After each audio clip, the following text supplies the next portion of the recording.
Kalau kita mau pensiun itu kebutuhan per bulannya 10 juta misalnya begitu. Artinya, kebutuhan per tahun itu adalah 120 juta.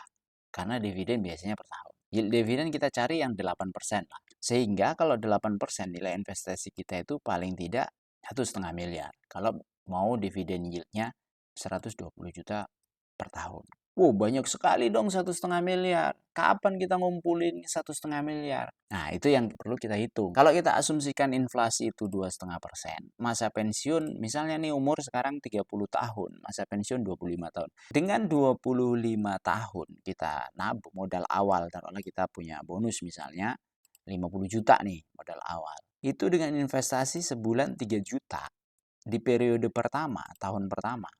Pokok investasi itu sudah 86. Jadi 50 plus 36. Dari 86 juta, kita terima dividen itu 6 juta karena 8%. Saya menemukan ini karena kepraktisan. Jangan lupa subscribe ya, supaya makin semangat. Oke, saya lanjutkan. Tahun pertama, tahun kedua, tahun ketiga. Dengan 3 juta per bulan selama 5 tahun kekumpul 261.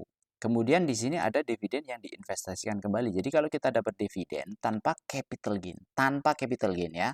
Di tahun kelima kita sudah mendapatkan 1.800.000 dan seterusnya ya. Kita hitung seterusnya sampai tahun keberapa sih kita mendapatkan 10 juta per bulan.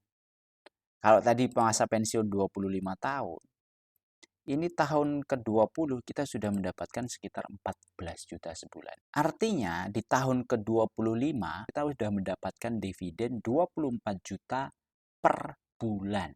Dengan nabung konsisten setiap bulan 3 juta dan mencari saham yang dapat yield dividennya 8%. Kebanyakan nih, 3 juta terlalu banyak. Gaji saya cuma UMR, cuma 5 juta misalnya. Gimana caranya kalau gajinya 5 juta? Sejuta boleh UMR. Di tahun ke-25 udah 9 juta. 9 juta per bulan.